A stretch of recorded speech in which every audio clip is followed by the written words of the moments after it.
Welcome. Today we introduce the concept of religious reformation. Although often associated with the rise of Protestantism in the 16th century, Reformation became a central religious aspiration a full century earlier, because church councils made Reformation their battle cry. The background here is simple. The Catholic Church split in 1378 between two and then three rival claimants to the papacy. It was only in 1417 that the Church was reunited, but it then split again in 1439, and again between two rival popes.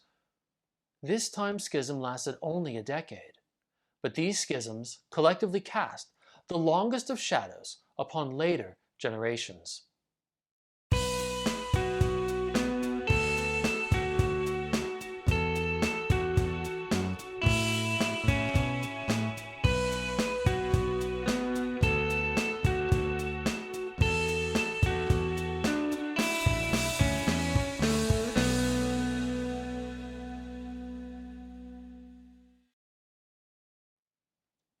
Sometimes, words change meaning.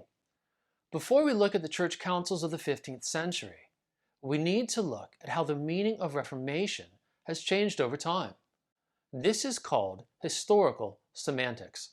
It's the study of the history of words. Sometimes semantics don't really matter, but sometimes they do, and this is one of those times.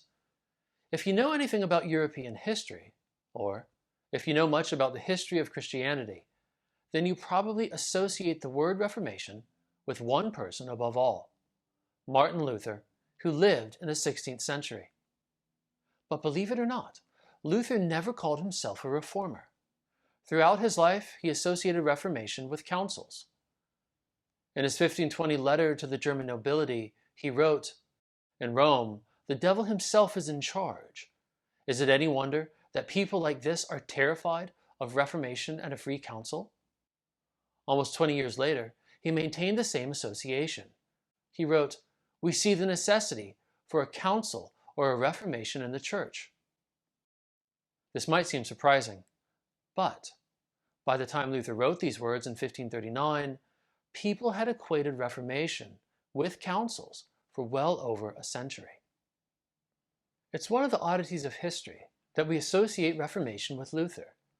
And this isn't just true at a popular level, nor is it unique to Protestant Christians. Even modern academic historians write the history of Reformation as a fundamentally Protestant event. Consider this recent book. It's the Oxford Handbook of the Protestant Reformations, published in 2017. As a showcase for the state of modern scholarship, it's excellent. And yet, not a single essay in the entire volume discusses 15th century church councils. The chronology of the book doesn't even begin until 1450, after the Councils of Constance and Basel had met. We need to tell a better version of this history, and that better version goes something like this. In 1378, the Catholic Church split in two. But before I describe how that happened, let's try a thought experiment. In the late 14th century, the Catholic Church was the largest and most influential organization in all of Europe. So, leaving religion to the side, think about it. What's the most influential organization in our world today? For the sake of conversation, let's say it's the United States. What would happen if two different presidents were elected, or claimed to be elected? How would that affect not just life in the USA, but throughout the world? Each presidency would try to secure alliances with other nations. This would join some nations together, but it would set those same nations against the nations on the other side. It was much the same in late 14th century Europe, but it was also worse, because the Catholic Church not only split in 1378, but remained divided for the next 40 years. For most of the 14th century, the papacy had resided in Avignon, which today is a city in France. The papacy returned to Rome in 1377. The following year, the pope died, and that meant a new pope had to be elected. Generally speaking, papal elections worked like this. Anyone in holy orders, that is, anyone ordained, could be elected pope. Nominations were made by high-ranking church officials known as cardinals. Once nominations were made, the cardinals voted, and if necessary, they voted multiple times until there was a clear winner. Things proceeded normally at first, but some Roman citizens began to protest, demanding the election of an Italian. The crowd grew violent, a riot broke out, and the cardinals gave in to the crowd. The Italian pope they elected took the name Urban VI, but fearful of continued violence, the cardinals then fled, and once safe, they declared the election of Urban null and void. Their decision was fully legitimate. The cardinals had elected Urban VI under duress. According to legal norms then and now, decisions made under duress are not binding. Think about how any democracy works. An election is only fair if it is free, if the people are given only one choice, or if they are forced to vote for just one candidate, the election is invalid. And that's what happened here. The reality of duress limited the number of potential candidates. So, after nullifying the election of Urban VI, the cardinals elected a new pope, Clement VII. But Urban VI refused to give up his title. He remained in Rome and created his own papal court. Clement VII created a court then in Avignon. Each side excommunicated the other, and each papal court then vied for the loyalty of Europe's kings. The Church was now divided. The first attempts at healing the schism were a failure. Councils were not the obvious solution. In fact, councils were only tried as a last-ditch effort. But due to the role that councils played in ending the schism, this period is sometimes called the conciliar era. In 1409, a group of cardinals and bishops met in Pisa, Italy, to try and resolve the schism. They attempted to resolve the matter by deposing both popes and electing a new pope, Alexander V. But the popes in Rome and Avignon rejected the authority of Pisa. And so, with Alexander V added to the mix, there were now 3 popes. The Church was further divided than before. Before continuing, we need to talk about why councils mattered. Let's look again at the picture that I just showed. It comes from the Nuremberg Chronicle of 1493. This picture shows bishops and cardinals, together with Pope Alexander V. But above their heads is a dove with a halo, that is, the Holy Spirit. This was a key belief.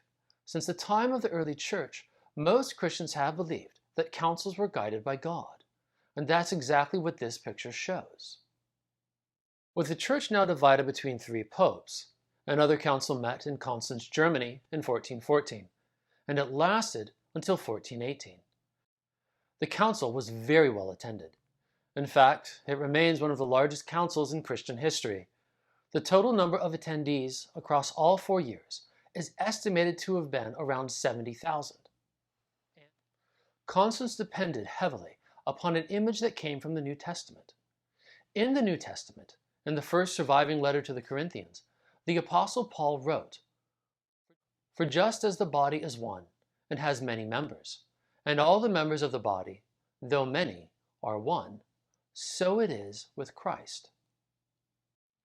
Constance further developed this image by calling for reformatio in capite et membris, that is, reformation in head and members. The same phrase shows up again and again in the records of the council.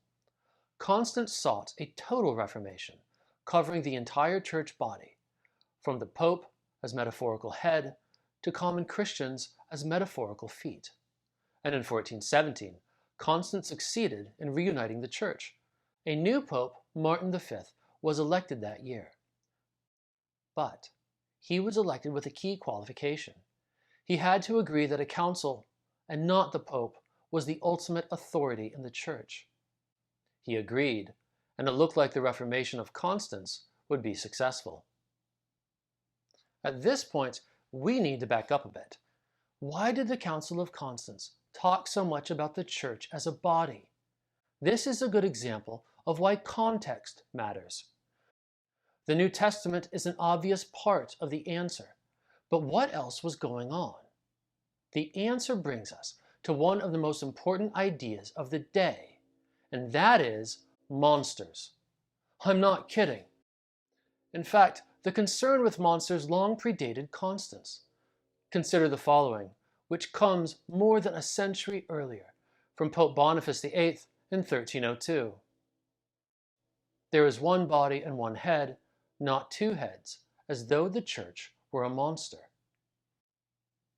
During the Great Schism, contemporaries saw the divided church as exactly this, a body that had become monstrous, because with two popes, the Catholic Church had two heads.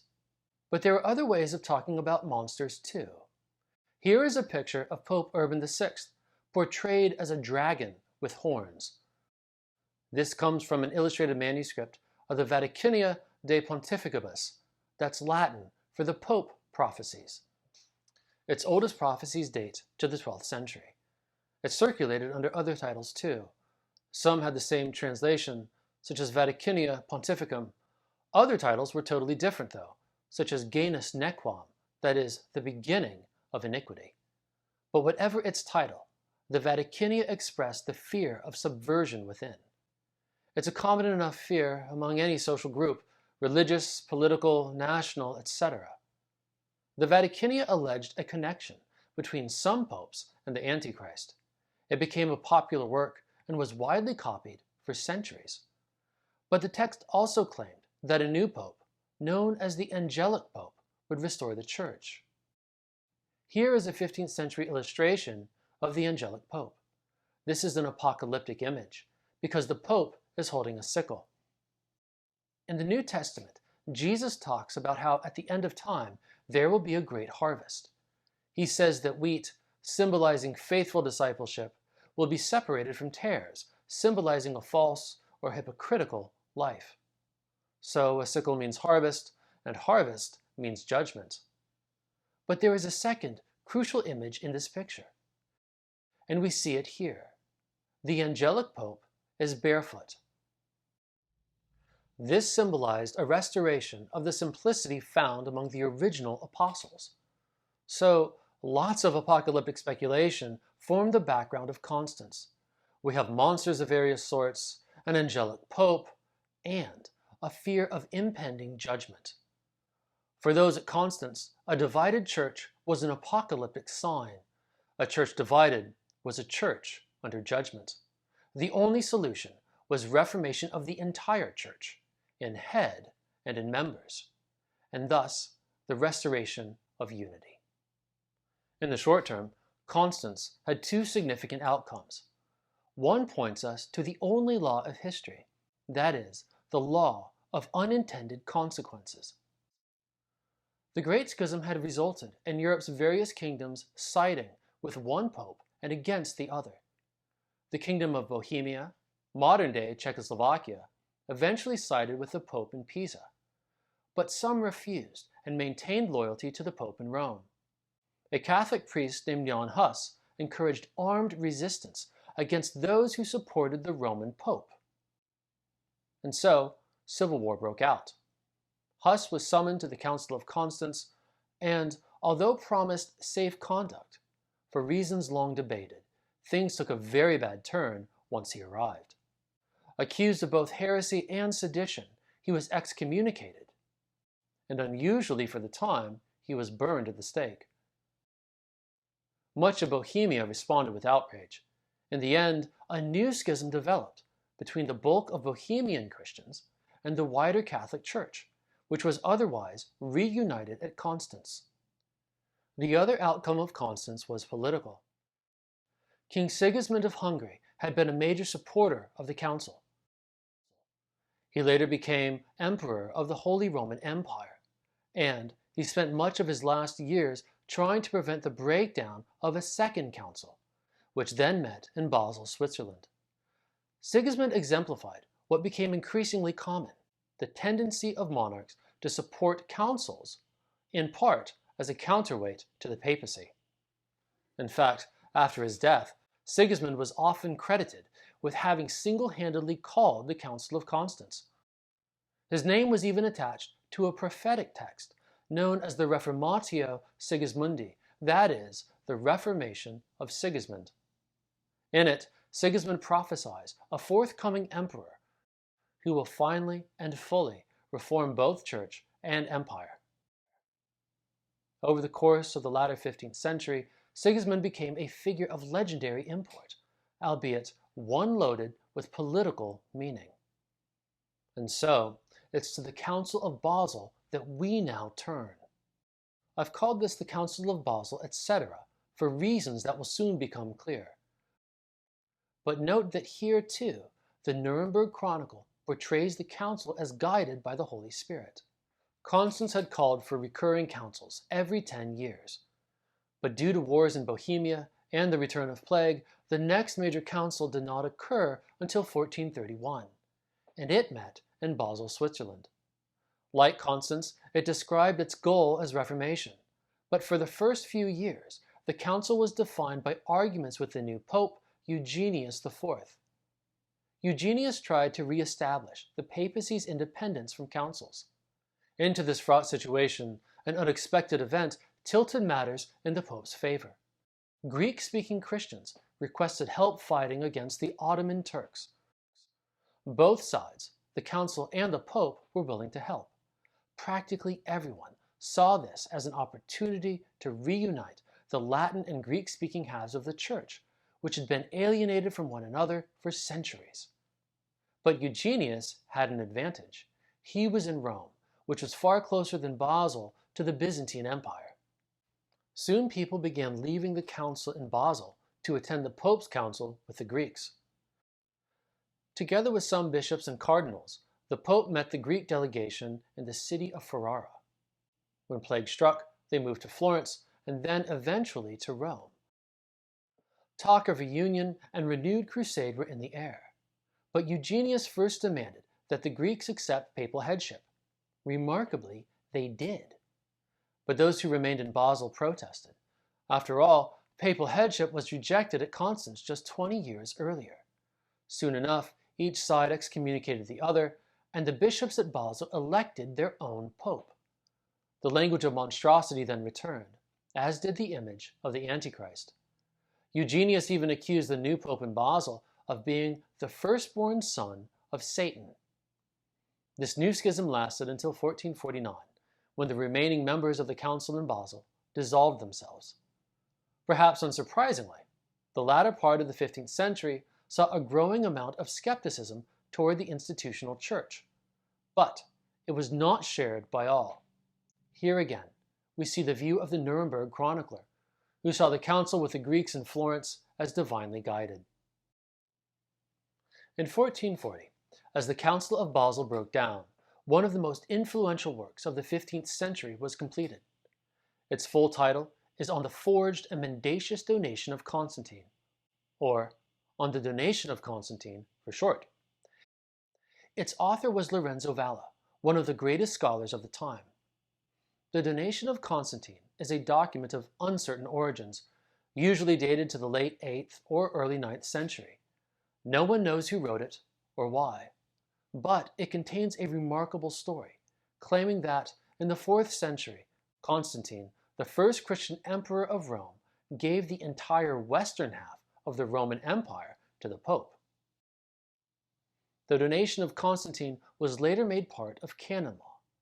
As seen here, it was represented in medieval art. Although often protested against, everyone assumed that it was authentic, at least until Valla came along. His great contribution was through philology, that is, the study of the history of language. He showed that the Latin of the Donation came from much later than Constantine's own time. Now, Valla died a faithful Catholic. In fact, he even became a cardinal. But because he wrote before Gutenberg invented the printing press, Valla's exposé remained in manuscript until it was first printed in 1506. And once in print, it took off like wildfire. So what? As we conclude, I'm going to propose that the 15th century is best described as a long century. When historians describe a time period as long, they mean that its influence remained well after the official dates had passed. So, although the 15th century was only 100 years, 16th century European Christians still wrestled with the themes and texts we've talked about today. Arguments about church authority came up again. The donation of Constantine did too. Even the Emperor Sigismund reappeared. For now, I want to note two of the ways that the 15th century cast a very long shadow. First is the political import of conciliarist ideas. The Council of Constance asserted that its authority was greater than that of the papacy. It was therefore the first council to claim that a pope's authority was limited. Stated somewhat differently, at Constance, a representative body claimed to have more authority than a monarch. Some historians believe that modern constitutionalism began at Constance, and if we leap ahead to the 17th century, we find Constance being used to argue that the authority of kings was rightly constrained by some sort of parliamentary body. The long 15th century is important in a second way too. Here we return to monstrosity. With the development of Protestantism in the 16th century, a new wave of schisms washed over the Catholic Church. Many Protestants believed, like the Pope prophecies, that the Catholic Church had been subverted by the Antichrist. Ideas of monstrosity were an important element of Protestant polemic. Here we see the so-called Pope Ass of Rome. It's an illustration from a pamphlet by Martin Luther and his colleague Philip Melanchthon. In 1495, the Tiber River flooded. When its waters receded, it was found that a donkey had drowned. Onlookers apparently claimed that the donkey looked like the Pope. And with that, a new apocalyptic monster, known as the Pope Ass, came into existence. Decades later, this remained a live idea, one that Martin Luther used and perhaps even believed. The ensuing pamphlet was entitled The Pope Ass Explained, and it may have been Luther's most popular work. Translated into numerous European languages, it saw more than 20 editions published throughout Europe. By drawing upon older apocalyptic ideas, the debates of the 16th century generated their own apocalyptic worldview. But importantly, the Pope prophecies also lived on in Catholic lands too. Here is an edition of the Vaticania from 1589. It was printed in Venice, a Catholic country. No one has yet researched the Catholic uses of anti-papal apocalyptic writing, but clearly there is a story to be told here. Earlier, I quoted from the Apostle Paul, who described the church as a unified body. And quite obviously, a body cannot be fully divided without killing it. For most of Christian history, this understanding of the church, that is, the church as a visibly unified body, was understood as a literal command. Most Christians have historically believed that the Christian church should be visibly united. A key question for this time period is, why did so many Christians stop caring about the visible unity of the church? No one has ever come up with a satisfactory answer, but it's a question that can't be avoided.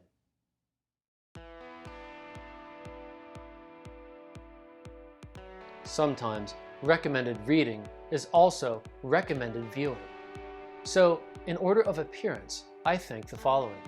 First, the British Library for offering a general permission to republish their images. Online, you can view digitized images from their Pope Prophecies collection.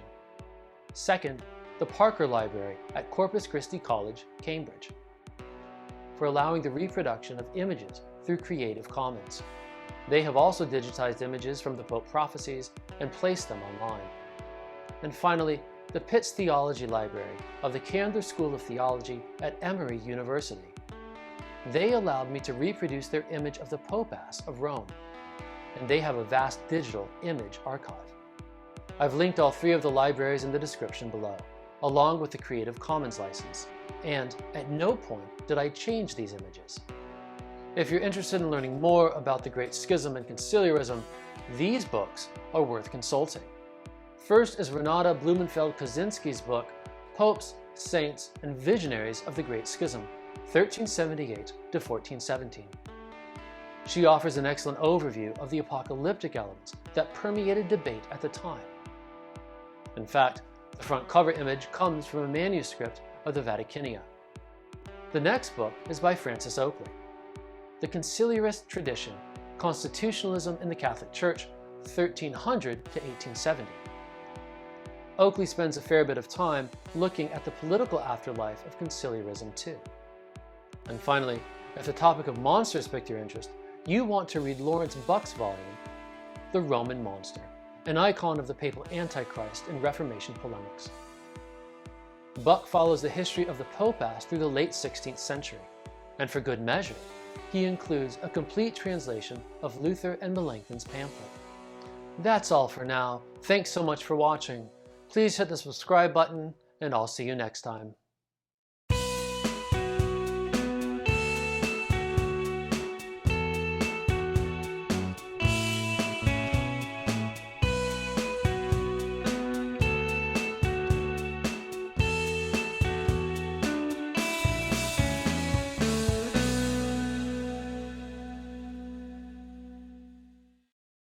You know, maybe we should use these hidden scenes for extra credit.